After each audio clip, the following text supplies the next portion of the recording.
Mga tornilyo doon. Doon yan sa ano?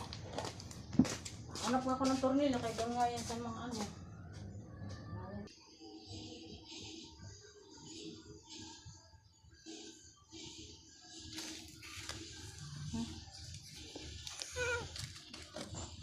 Paano pala yan? Anong ginagawa mo? Ito, kailan ba?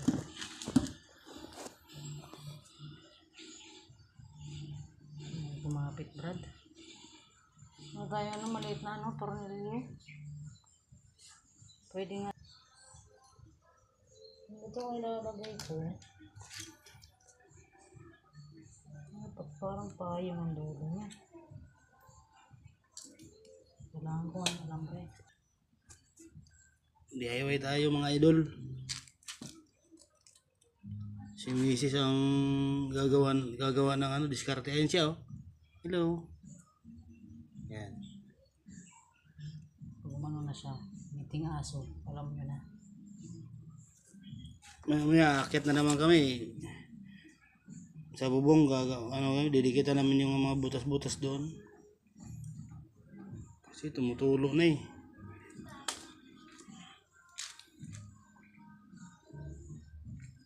Paano yung diskarte dyan? Wash and learn.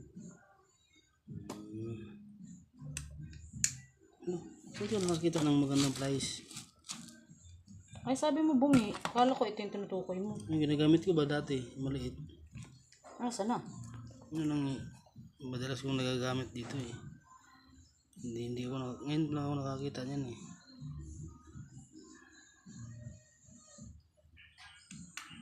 Yung ganito kaganda at madiskarte. Yun, ganito. Gawain bahay.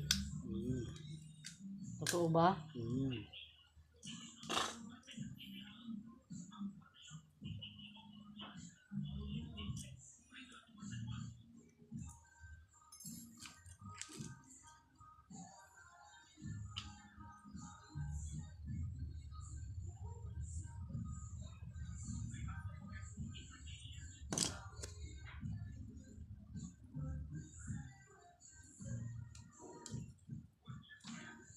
Binibungi. Ako.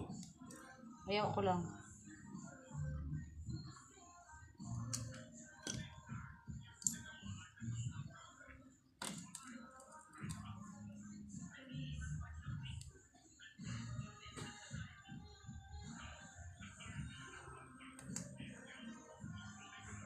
Ito, i-ano mo muna siya, ipulupot mo muna siya.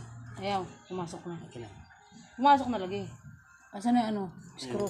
Screw. Phillips screw. Ito. Phillips Salvador. Screw.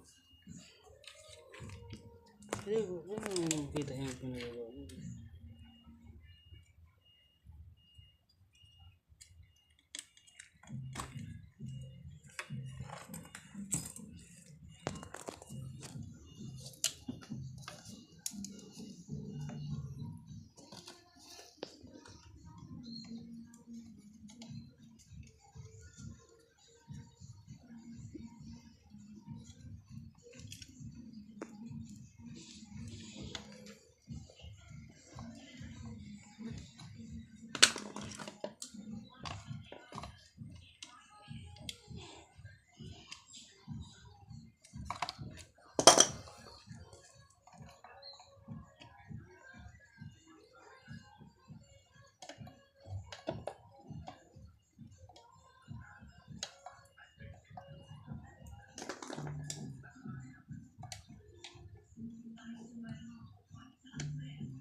Pigeon way.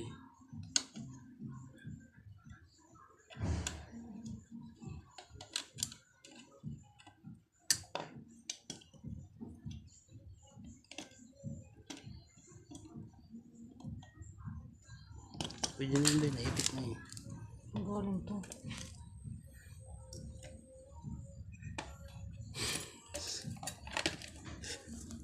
Ayan, nalubra na ang ano? Pyesa. Sobra o kumulang?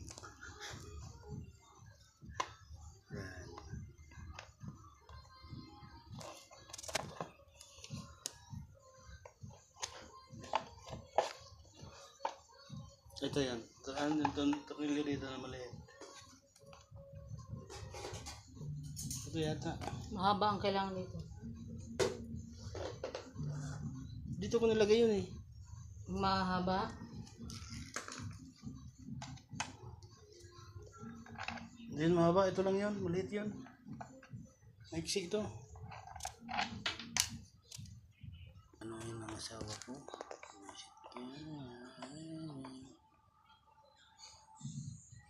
Kakutik na kabibidyo.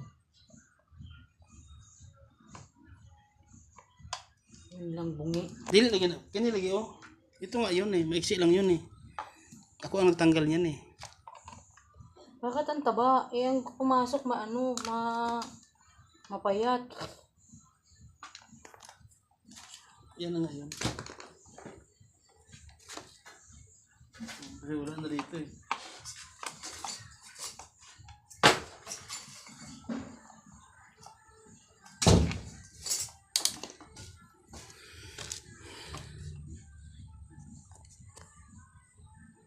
Pasok nga yan. Oh.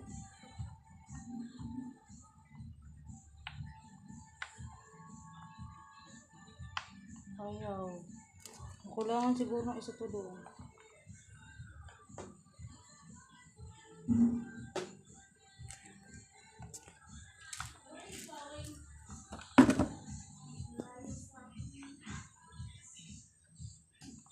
Oh, ayaw.